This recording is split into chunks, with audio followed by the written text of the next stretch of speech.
Abiotic factor. इसमें आज हम पढ़ेंगे करंट या प्रवाह। BSc final paper second unit first. जो जलीय वातावरण है उसमें रहने वाले जीव हवा द्वारा उत्पन्न धाराओं या प्रवाहों से प्रभावित होते हैं। वो उनके जीवन चक्र के ऊपर प्रभाव डालते हैं। समुद्री किनारे पर उत्क्रमणीय, रिवर्सिबल या दोलनी ओसिलेटरी ज्वारीय धाराएं बनती हैं, जबकि किनारे से दूर महासागर में स्थायी प्रवाही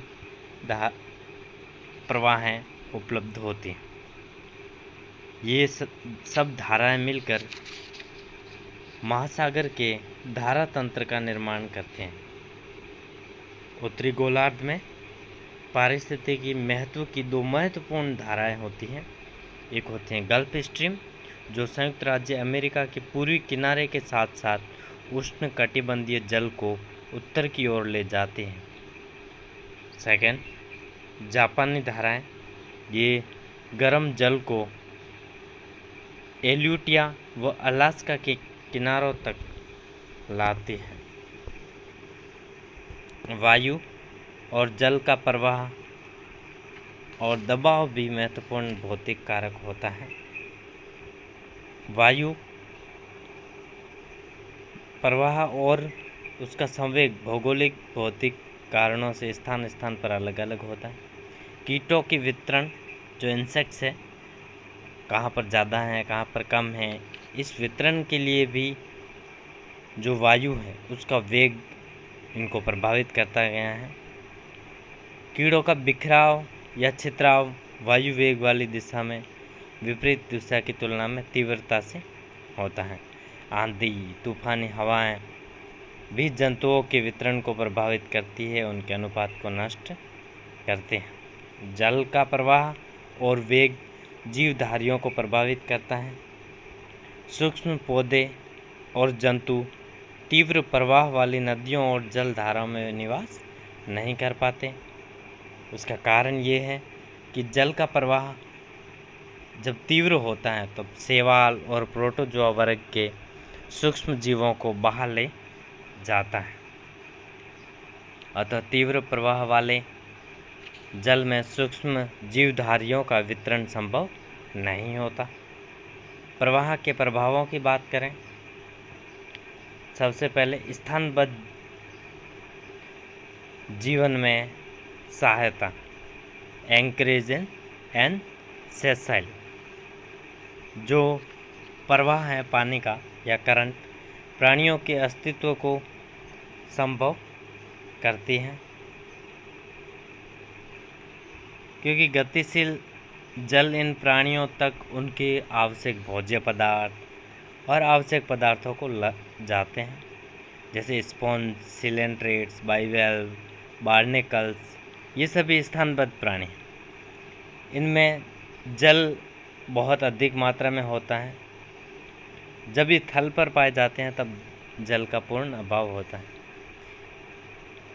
भोजन किसी भी दिशा में इन तक पहुंचाने के लिए पानी का बहुत बड़ी भूमिका होती है। निषेचन हेतु इनमें जलीय निषेचन होता है और नर युग्मकों को जल या तो मादा युग्मकों तक ले जाता है या मादा युग्मकों को जल तक नर युग्मकों तक ले जाता है और निषेचन है उसको संभव बनाता है।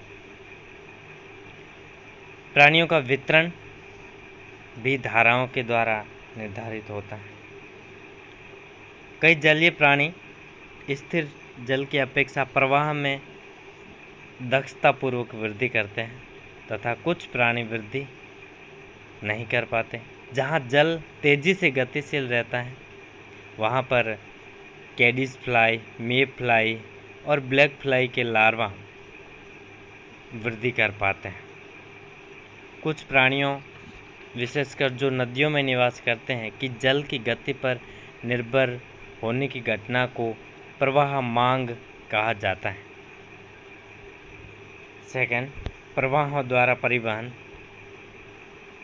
कई समुद्री प्राणी समुद्री जल की परिवहन क्रिया द्वारा प्रभावित होते हैं, जैसे कुछ प्लैंकटन, बेंथोस, नेक्टोन, ये सभी जो है लार्वाओं को प्रभावित करते हैं। जो समुद्री करंट है या सी करंट के द्वारा परिवहन का सबसे अच्छा उदाहरण ईल का है, ईल मछली का है।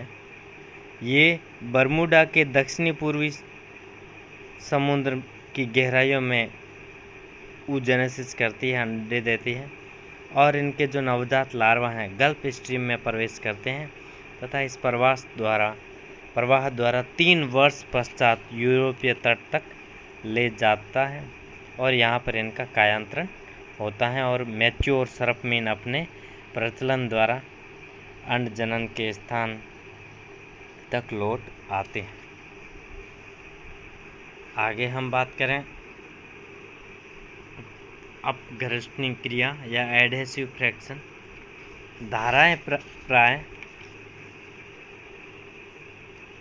जो अपघर्षणी या भंजक या ब्रेकिंग तरंगें उत्पन्न करती हैं, जिसके फलस्वरूप प्राणियों के बह जाने का खतरा, अपघर्षित होने का खतरा रहता है। इसका मुकाबला करने हेतु प्राणियों में विशेष अंग पाए जाते हैं, जैसे प्रक्षुब्ध